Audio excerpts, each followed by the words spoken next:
इधर मधुमंगल ससुराल पहुंचा। ससुराल में अच्छी आओ भगत हुई। सुबह प्रातः काल मधुमंगल की जो पत्नी थी उसका नाम है माधवी। क्या नाम है? माधवी। माधवी को तैयार किया और उस समय सब बैलगाड़ी में ही जाते थे। बढ़िया बैलगाड़ी सजाई।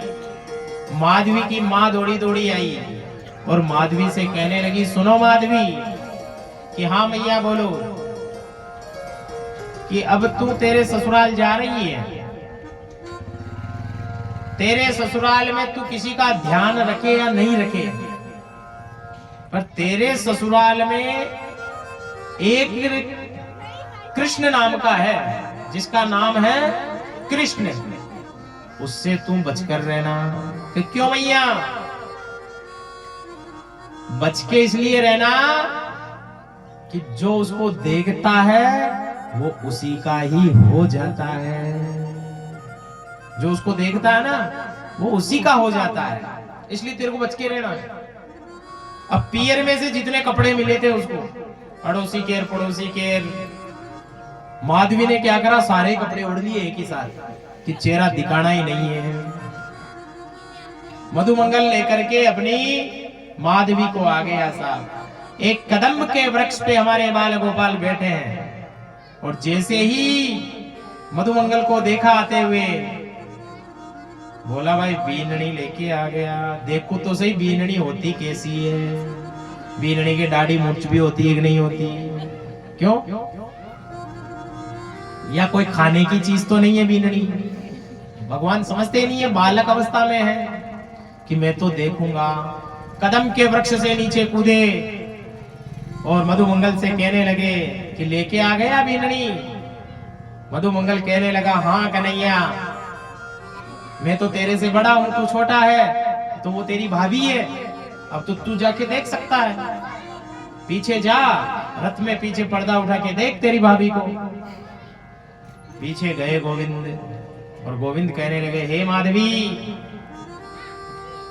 माधवी समझ गई कि मां ने मना किया है कि जो उसको देखेगा उसी का हो जाएगा, इसलिए देखना ही नहीं है। और पट्टी बांध ली और ढक लिया सब कुछ और बिल्कुल नहीं देखा। भगवान जोर जोर से कह रहे हैं, हे माधवी, तू दर्शन तो कर एक बार, अगर तू मेरी नहीं हो जाए तो कहना। भगवान ने ऐसे और कह दिया उसको, तो अब वो बिल्कुल नहीं देख रही है। अब बिल्कुल नहीं देख रही है वो। बोला फिर मेरे पति की नहीं हो कि मैं आपकी हो जाऊंगी, मैं नहीं देखूंगी। भगवान ने बार बार कहा, माधवी नहीं मानी कि माधवी एक बार तेरा चेहरा मुझे दिखा दे। माधवी ने भगवान को चेहरा नहीं दिखाया। तभी भगवान श्री कृष्ण ने कहा कि हे माधवी, जैसे आज मैं तेरा चेहरा देखने के लिए व्याकुल हूं, ऐसे ही कलयुग में तू मेरा चेहरा देखने के लिए व्याकुल हो जाएगी। कलयुग में तू मेरा चेहरा देखने के लिए व्याकुल होगी। और वही माधवी मीरा बन गई। वो माधवी मीरा बन गई। भगवान का चेहरा देखने के लिए तड़पती है मीरा। तो ये माधवी का मीरा का चरित्र है। तो इसलिए जब गोविंद सामने आए, कि हम भी गोविंद के मंदिर जाते हैं ना तो नेत्र बंद कर लेते हैं।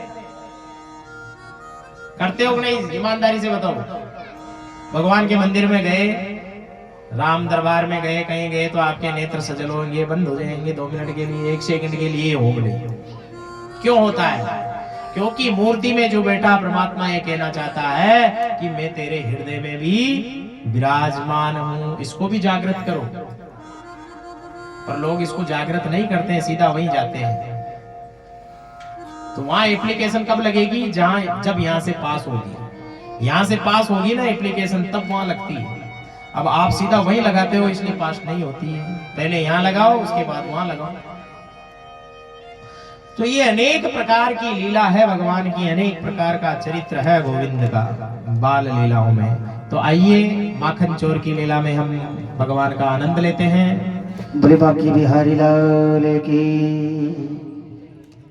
आई बड़े प्रेम से भाव से गोपियां